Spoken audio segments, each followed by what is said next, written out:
현재 근본적인 문제는 미국과 전 세계에서 반유대주의가 여전히 위기 수준에 머물러 있다는 것입니다. 대학들은 가장 오래된 증오의 온상이 되고 있습니다. 일부 학생들은 유대인으로서 자신의 정체성을 표현하는 것조차 두려워하고 있지만 다른 학생들은 용기 있게 맞서고 있습니다. 미국 고등교육에서 반유대주의가 무기화되고 있는 걸까요? 만약 그렇다면 누가 그렇게 하고 있는 걸까요? 하버드 대학교에 대한 놀라운 판결과 법무부 내부 고발자로 지목된 인물 이후 캠퍼스 내 유대인 시민권의 미래가 시험대에 올랐습니다. 오늘 저희가 이 주제에 대해 이야기해 보겠습니다. 저는 일라나 미젤 디아만트이고 여기는 베이징 로입니다. 오늘은 브랜다이스 연구소의 창립자이자 의장이며 CEO인 켄 마커스님을 모셨습니다. 그리고 여러 공직 중에서도 전 미국 교육부 시민권 담당 차관보를 역임하셨습니다. 시민권 담당 교육부 차관보이기도 하셨습니다. 켄님, 이 프로그램에 오신 것을 환영합니다. 함께해 주셔서 정말 감사합니다. 알라나님, 함께하게 되어 기쁩니다. 함께하게 되어 저도 기쁩니다. 그럼 바로 시작해 볼게요. 매사추세츠 지방법원에서 하버드를 상대로 한 미국 법무부의 소송과 관련해 논란이 많고 잠재적으로 매우 중요한 판결이 나왔어요.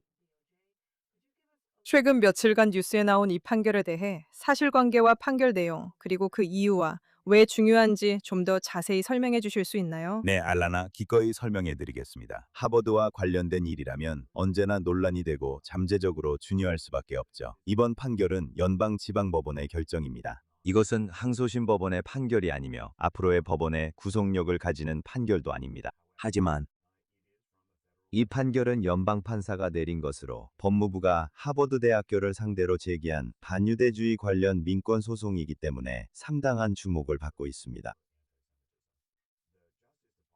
법무부의 소송은 본인이 소속된 브랜다이스 센터가 몇 년 전에 하버드를 상대로 제기한 소송과 거의 동일합니다. 저희 소송은 성공적이었습니다. 보스턴 연방지방법원의 스턴스 판사로부터 유리한 판결을 받았고 결국 하버드와 매우 유리한 조건으로 합의에 이르렀습니다. 이 사건은 바로 같은 판사인 스턴스 판사 앞에 제기되었고 스턴스 판사는 법무부의 소송을 기각했습니다. 그리고 기각의 근거는 본질적으로 법무부가 너무 늦게 소송을 제기했다는 것이었습니다. 그리고 그 사이에 보건복지부가 실시한 조사와 소송 제기 사이에 법무부는 추가적인 반유대주의 사건을 몇 건만 확인할 수 있었습니다. 그리고 그로부터 판사는 하버드에 계속해서 반유대주의 문제가 존재하는지는 단지 추측에 불과하다고 말합니다. 혹시 여기 계신 모든 분들이 기관이 제대로 처리하지 못한 괴롭힘과 폭력 사례를 실제로 기억할 수 있도록 몇 가지 사례를 말씀해 주실 수 있나요? 한 경영대 학생이 신체적으로 폭행을 당했다는 주장이 있었습니다. 케네디 스쿨에 다니는 3명의 학생이 이스라엘을 유대인 민주주의 국가로 다루는 문제에 대해 발언하는 것이 막혔던 사례가 있었습니다.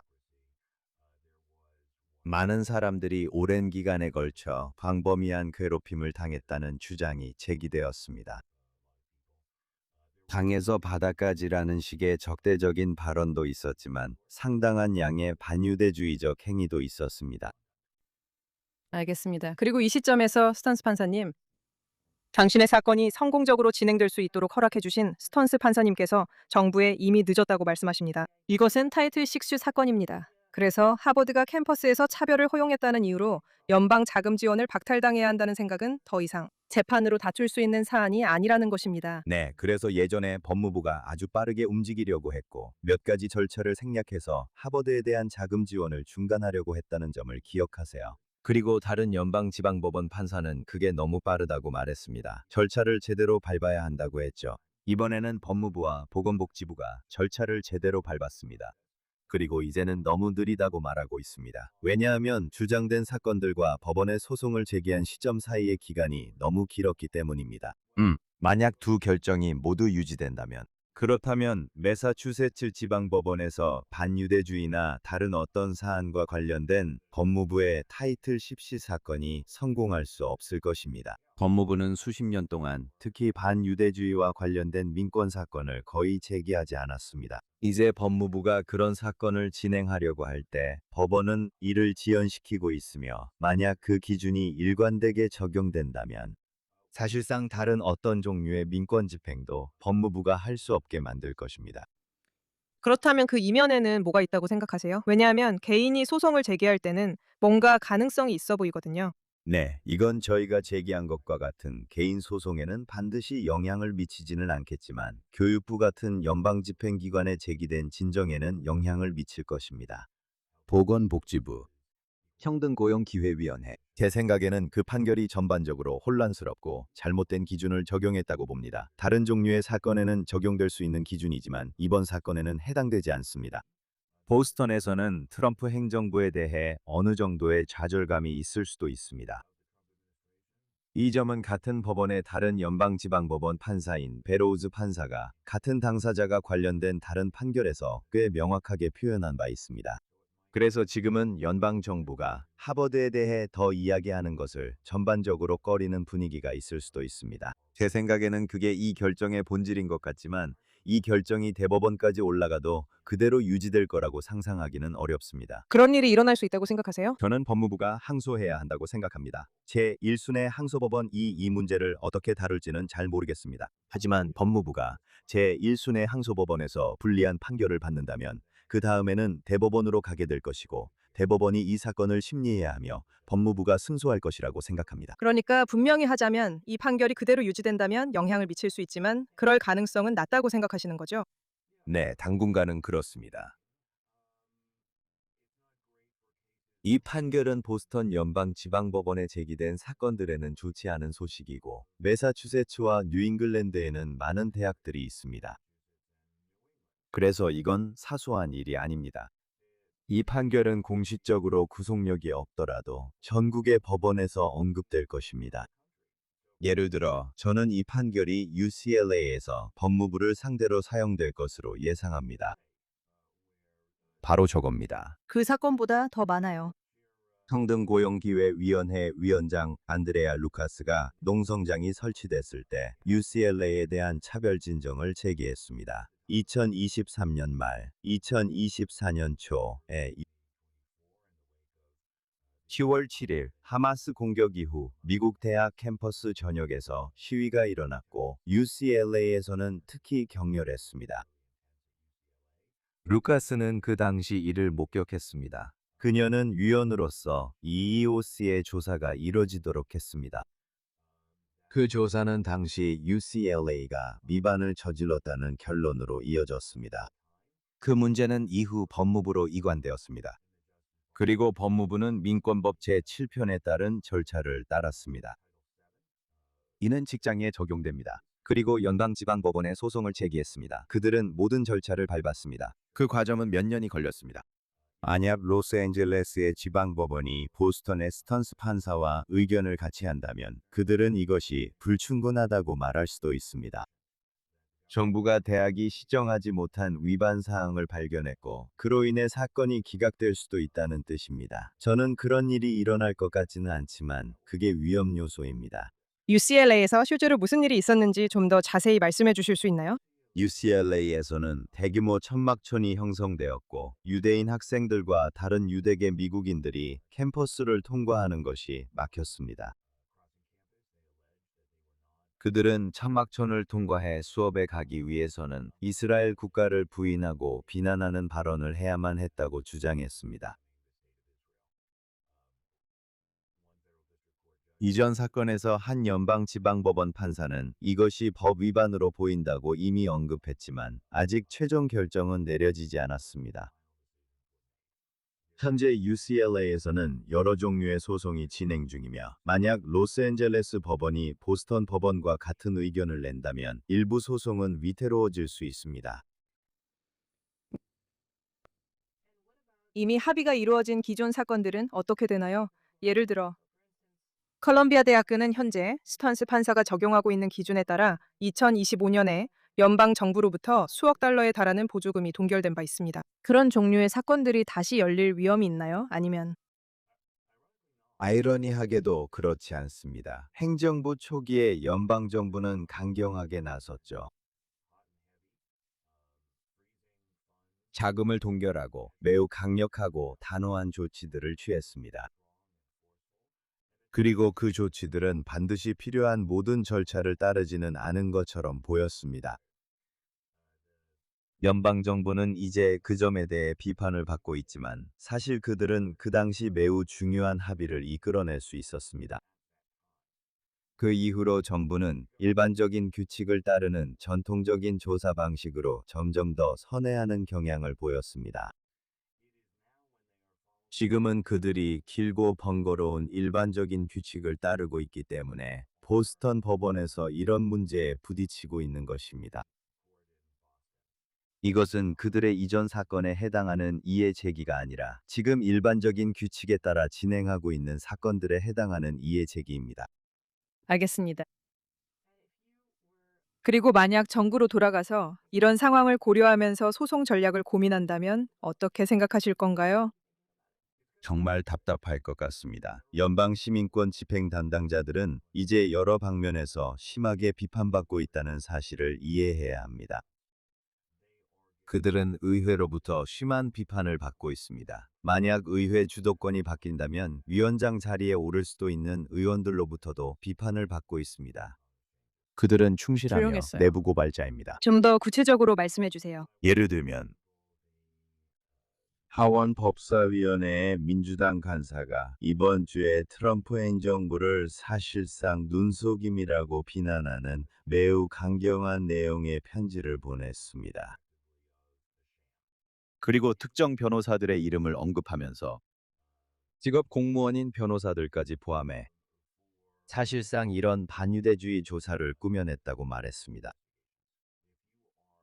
연방 시민권 집행에 관여하고 있다면 경력 변호사라 할지라도 모든 곳에서 때로는 매우 개인적인 표현으로 비판을 받게 됩니다. 그것은 특히 법원 판결과 일부 언론 보도까지 더해지면 엄청난 압박을 만들어냅니다. 앞으로 나아가고 일에 집중하려면 강한 의지와 비판을 견뎌낼 두둑한 배짱이 필요합니다. 하지만 저는 그것이 반드시 해야 할 일이라고 생각합니다. 저는 연방 시민권 집행 공무원들이 계속해서 지속적이고 심각한 반유대주의 문제에 집중해야 한다고 생각합니다. 그들이 의회 의원들로부터 공격을 받고 있음에도 불구하고 내부 고발자들로부터 법원과 다른 곳들로부터 그리고 당신은 당신이 말한 대로 일반적인 규칙을 사용하거나 처음에 그들이 사용했던 좀 더 효과적이지만 다소 논란이 있는 집행 방식을 사용할 것을 제안하셨죠. 저는 기관 변호사들이 이제 이용 가능한 공식 절차를 사용해서 반유대주의 사건을 다루고 있는 것이 현명하다고 생각합니다.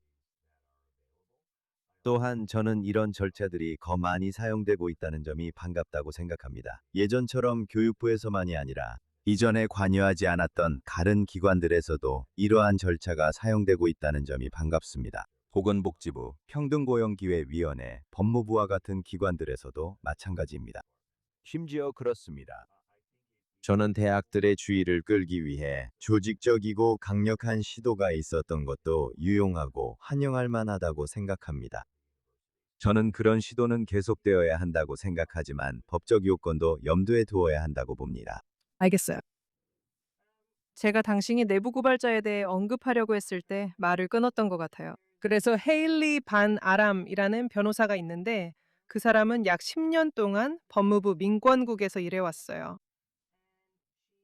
그리고 그녀가 나와서 브라운 대학과 콜롬비아 같은 다른 대학들에 대해 연방 정부가 취한 조치들이 기본적으로는 지나치게 빠른 일정으로 진행됐거나 증거를 거슬러 이뤄졌다는 등 그 밖에도 여러 주장을 했다고 말했어요. 이 부분에 대해 좀 더 자세히 말씀해 주실 수 있나요? 그리고 당신이 이 사건과 그로 인한 잠재적인 파급 효과를 어떻게 보고 있는지, 또 당신이 설명한 그런 압력들을 고려할 때 어떻게 생각하는지 궁금해요. 그래서 저는 이렇게 말하고 싶어요. 불만을 품은 경력 민권 변호사들이 공화당 행정부 시절에 나타나는 건 유감스럽지만 사실 새삼스러운 일은 아닙니다. 보통 법무부와 다른 기관들이 대체로 공화당 행정부의 우선순위나 입장, 가치관을 공유하지 않는 변호사들로 구성되어 있고 이들이 그런 정책에 불만을 가지는 경우가 많다는 걸 볼 수 있습니다. 우리가 이른바 내부 고발자 소송에서 보고 있는 것은 일련의 이의 제기들입니다. 경력 변호사들이 자신들이 원하지 않는 일에 배정되었고 그 일정이 너무 빠르다고 생각했으며 그들의 권고가 상사들에 의해 무시되었다는 것입니다. 사실 이런 일은 연방정부에서 꽤 흔한 일이고 다른 곳에서도 드문 일이 아닙니다. 사람들은 때때로 자신이 원하지 않는 일을 해야 할 때가 있습니다. 사람들은 때때로 자신이 원하는 것보다 더 촉박한 일정에 맞춰 일을 해야 할 때도 있습니다. 그리고 상사가 그들의 결정을 뒤집더라도 보통은 의회의 주목을 받지 않습니다. 하지만 이 문제 제기는 트럼프 행정부의 비판자들이 트럼프 행정부에 정치적으로 반대하기 위해 사용해온 이야기와 맞아떨어집니다.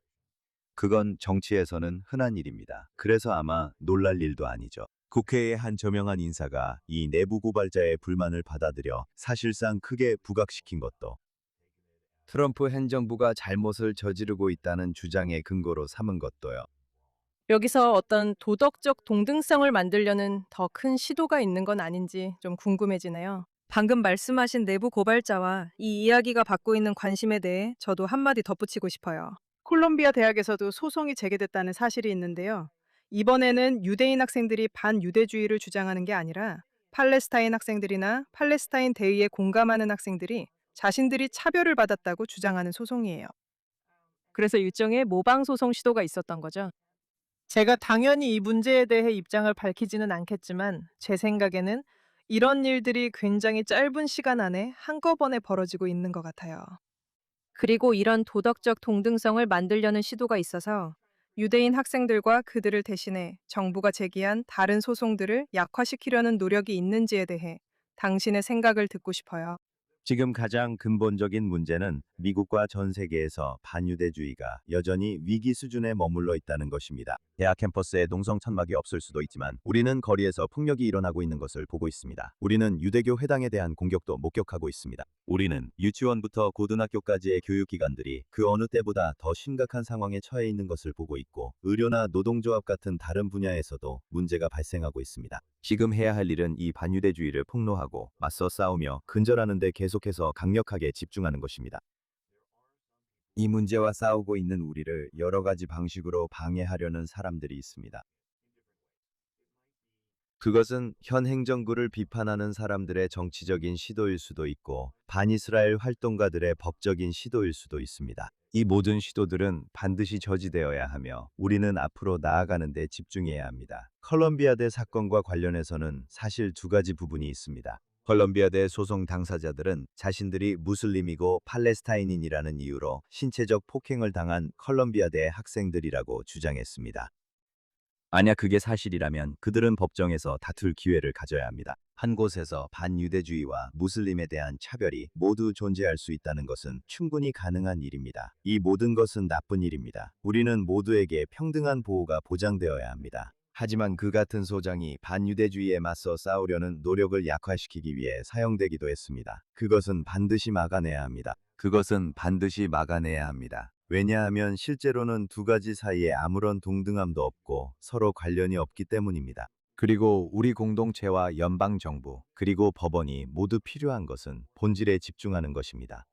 그것은 바로 대학 캠퍼스에서 다른 분야로 퍼지고 있는 반유대주의라는 악을 근절하는 것입니다. 실제로 대학 캠퍼스에서 시작되어 퍼지고 있다고 생각하시나요? 미국에서는 대학 캠퍼스뿐만 아니라 인터넷과 디지털 미디어 같은 다양한 경로를 통해 이런 현상이 미국 사회로 들어오는 것을 보았습니다. 그리고 그런 곳들에서 분명히 퍼져나가고 있습니다. 대학들은 가장 오래된 증오의 온상이 되었습니다.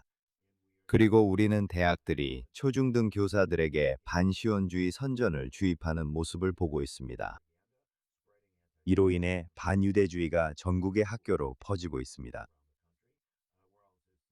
또한 우리는 대학 캠퍼스에서 볼 수 있는 좌파 반시원주의 성향의 반유대주의가 노동조합과 다른 단체들을 통해 퍼지고 있는 것도 보고 있습니다. 유치원부터 고등학교까지의 교육 현장나 노동조합 또는 다른 단체들에서 어떤 일이 나타나고 있는지 좀 더 자세히 설명해 주실 수 있나요? 유치원부터 고등학교까지의 교육기관에서는 이제 몇 년 전 대학 캠퍼스에서 봤던 것과 비슷한 수준의 반유대주의가 나타나고 있습니다. 아직 고등교육 수준까지는 아니지만 이전에 봤던 것보다 확실히 훨씬 더 심각합니다. 그리고 그 양상도 다양하게 나타납니다. 일부는 고등학생들이 그들의 형제 자매들이 했던 행동을 따라하면서 수업을 빠져나와 강에서 바다까지라는 구호를 외치는 것입니다. 일부는 캘리포니아의 몇몇 교실에서 승인된 교육과정, 예를 들어 해방적 에스닉 스터디즈과 같이 유대인 정체성과 이스라엘에 대해 편협하고 부정적인 시각을 갖는 경우도 있습니다. 일부는 교사 노조가 반이스라엘적 태도와 교육 자료를 퍼뜨리는 것과 관련이 있는데, 이는 일부 학군에서 받아들이는 것보다도 더 심각한 경우도 있습니다. 그래서 이것은 다양한 형태의 반유대주의로 나타나며 일부는 교사들 자신과 그들의 노조에 의해 퍼지고 있습니다. 그리고 이런 일이 전국적으로 일어난 건가요? 아니면 특정 지역에서 더 심각한 곳이 있나요? 그래서 우리는 캘리포니아 주 전역에서 이런 현상을 목격하고 있습니다. 실제로 브랜다이다이스 센터는 캘리포니아 주가 학교 전반에 걸쳐 반유대주의를 퍼뜨리고 있다며 주 정부를 상대로 소송을 제기했습니다. 조지아에서 매사추세츠, 뉴욕까지도 이런 사례가 나타나고 있습니다. 저희는 그 모든 지역에서 사건을 다루고 있습니다. 그리고 우리는 다른 지역에서도 이런 현상이 나타나는 것을 보고 있습니다. 이것은 분명히 전국적인 문제입니다. 그리고 연방 정부도 그런 기관들을 다루고 있나요? 아니면 고등교육에 집중하고 있나요? 연방정부는 고등교육에 훨씬 더 집중해 왔습니다. 우리는 의회에 초중등 교육에서의 반유대주의에 대한 청문회를 열 것을 촉구했습니다. 실제로 하원에서 몇 차례 청문회가 열리긴 했지만 그리 많지는 않았습니다. 우리는 또한 연방집행기관에 몇 건의 민원을 제기했고, 일부 조사가 이루어지기도 했지만 분명히 같은 수준의 관심을 받고 있지는 않습니다. 교사 노조에 관해서는 우리는 미국 최대의 교사 노조인 전미교육협회 NEA 올루작대 새로운 주요 민원을 제기했습니다. 그리고 그 민원은 현재 연방조사관들에 의해 매우 철저하게 조사되고 있습니다. 당신은 캠퍼스에서 시민권법이 유대인들에게 어떻게 적용되는지에 대해 그것을 다듬고 수정하는 데 중요한 역할을 한 사람이었어요. 그것에 대해 한두 마디 하셔도 괜찮지만 저는 그냥 시민권법상 누가 유대인으로 인정되는지에 대한 정의를 적절한 범위로 넓히는 것에 관한 것이라고만 말씀드릴게요. 저는 이 주제를 관심 있게 지켜보고 있고 항상 궁금해하고 있어요. 알다시피 법은 기관들이 마땅히 조치를 취했어야 할 때 취하지 않은 것에 대해 처벌하려고 하고 있어요. 하지만 법은 캠퍼스 내의 문화나 교수진의 근본적인 문제까지는 다루지 못하고 있어요. 합법적이지만 우리가 말하는 문화적인 문제를 여전히 조장하는 것들이 많이 있습니다. 연방정부에 계실 때 어떤 일을 하셨는지, 그리고 그것이 오늘날 소송에 얼마나 중요한지 말씀해 주실 수 있나요? 그리고 또 그 조치의 효과가 실제로 어디에서 멈추는지도 말씀해 주실 수 있나요? 확실히 그 안에 많은 내용이 있습니다. 이것은 20년이 넘게 전에 조지 W. 부시 행정부 시절에 시작됐었습니다. 저는 교육 관련 민권 집행을 담당하게 되었습니다. 그 당시에는 유대인 학생들이 1964년 민권법 제6현의 보호를 받는다고 여겨지지 않았습니다. 이 조항이 바로 이 분야에서 핵심적인 법률입니다. 그래서 유대인 학생들이 관련 기관에 민원을 제기했을 때 그 민원들은 관례적으로 기각되었습니다. 저는 연방정부가 이제 유대인이나 다른 민족 종교 집단에 대해 적용하는 정책을 개발했습니다. 주장들은 만약 한 집단이 공통된 민족적 또는 조상적 배경과 함께 공통된 신앙을 가지고 있다면, 공통된 신앙을 가지고 있다는 사실이 그 기관의 관할권을 없앨 수는 없습니다. 다시 말해, 유대인은 종교 집단이면서도 민족 집단이자 한 민족입니다. 그리고 우리는 민족성을 공유하기 때문에 아프리카계 미국인이나 히스패닉, 아랍계 미국인과 같은 다른 집단들과 마찬가지로 민권 보호를 받을 권리가 있습니다. 그것은 20여 년 전만 해도 새로운 정책이었지만 그 이후로 모든 대통령 행정부에서 대체로 받아들여졌습니다. 전략에 대해 질문하셨는데요. 초반에는 우리의 모든 소송은 하버드, MIT, 버클리와 같이 유대인 학생들에게 적대적인 환경을 용인한 기관들에 집중되었습니다.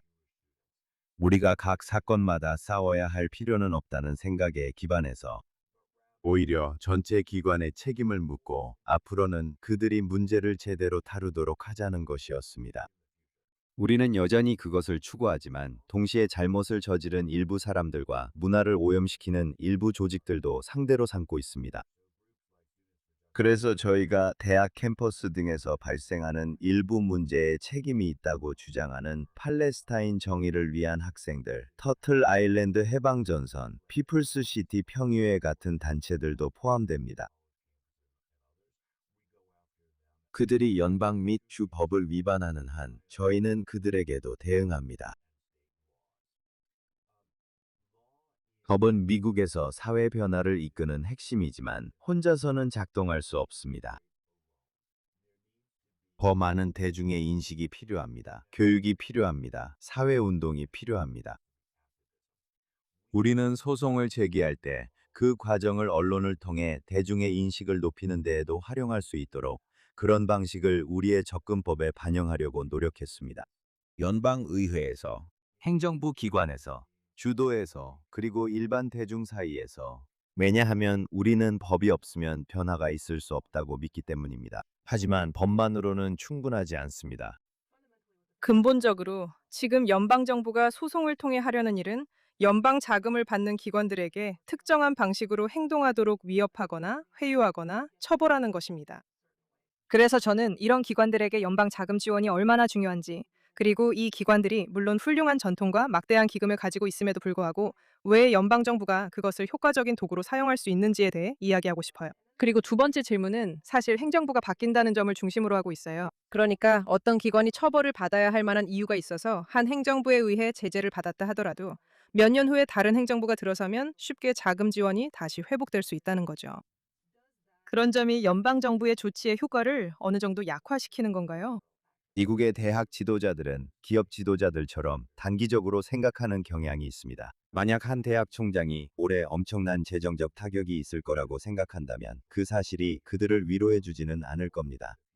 몇 년 후에는 그들의 기관에 더 좋은 시기가 올 수도 있지만 그들은 지금 이 순간 이사들이 어떻게 반응할지에 대해 생각하고 있습니다. 교육에서 시민권을 보장하는 데 있어서 자금 지원은 핵심입니다. 사람들은 왜 트럼프 행정부가 대학에 대한 자금 지원을 미루고 있냐고 불평합니다. 그게 바로 이 과정이 작동하는 방식입니다. 그리고 왜 그렇게 작동하는지 말씀드리겠습니다. 1960년대로 돌아가 보면 의회가 오늘날까지 우리가 사용하는 주요 시민권 법률을 처음으로 제정하던 시절에 의회 의원들은 헌법이 대학이나 공립학교에 대해 마음대로 어떤 제한이든 부과할 수 있도록 허용하지 않는다는 사실을 깨달았습니다.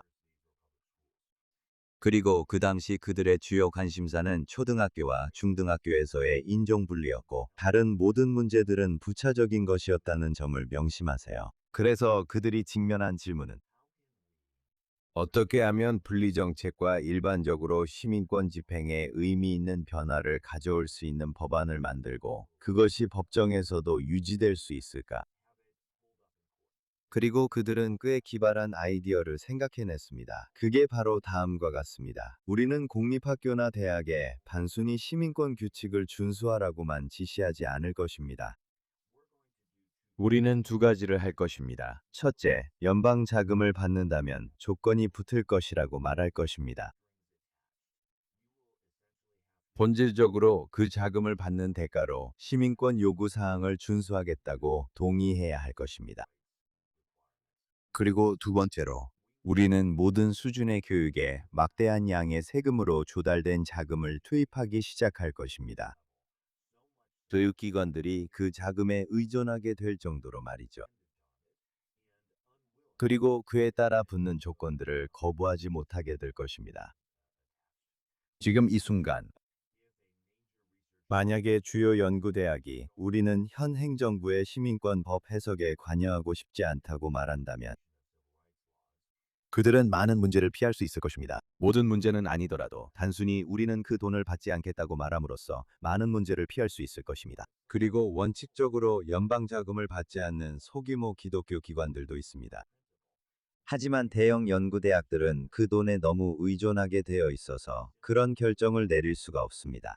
대학과 대학교를 상대로 한 시민권 소송과 관련해서 앞으로 중요한 큰 사건들은 어떤 것들이 있을 거라고 생각하세요?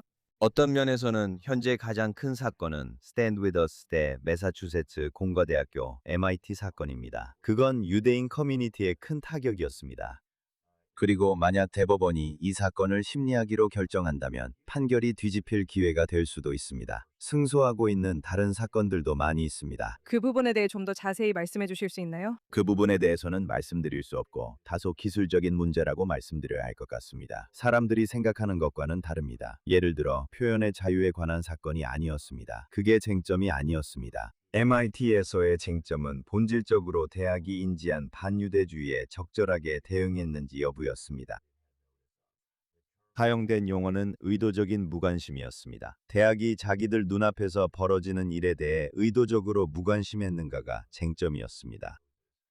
법원이 그 기준을 적용한 방식은 아마도 올바르지 않았을 것입니다.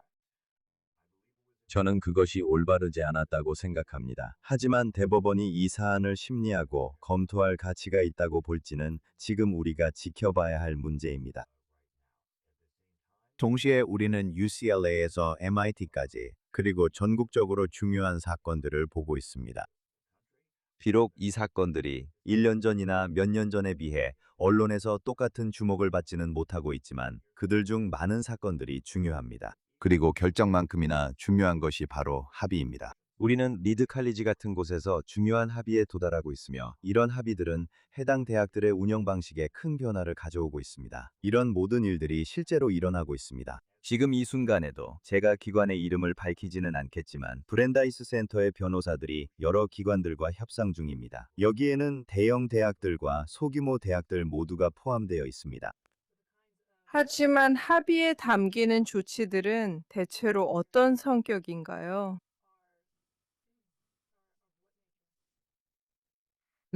다양하지만 보통 더 강력한 합의는 여러 가지 요소를 포함하고 있습니다. 좋은 합의는 기관이 국제 홀로코스트 기념연합 IHRA 반유대주의 작업 정의를 사용하도록 요구합니다. 단순히 교육 목적으로만이 아니라 행동을 평가하는 데에도 사용하도록 합니다. 그들은 시오니스트에 대한 공격이 시민권 침해로 간주되어야 하며 시오니즘이 단순한 정치적 관점이 아니라 많은 유대인들에게 유대인 정체성의 한 부분임을 분명히 합니다. 그들은 독립적인 감시자나 최소한 어떤 형태의 감시자를 두어 조건이 제대로 이행되는지 확인하는 조항을 포함할 수도 있습니다. 그들은 반유대주의 문제에 중점을 둔 타이틀 6 조정관과 같은 새로운 직책을 만들 수도 있습니다. 종종 반유대주의와 반시오니즘에 대한 교육도 포함됩니다. 보통은 포괄적인 대책이 필요하며 특정 대학에서 발생한 상황과 관련된 구체적인 요소들이 포함되어야 합니다.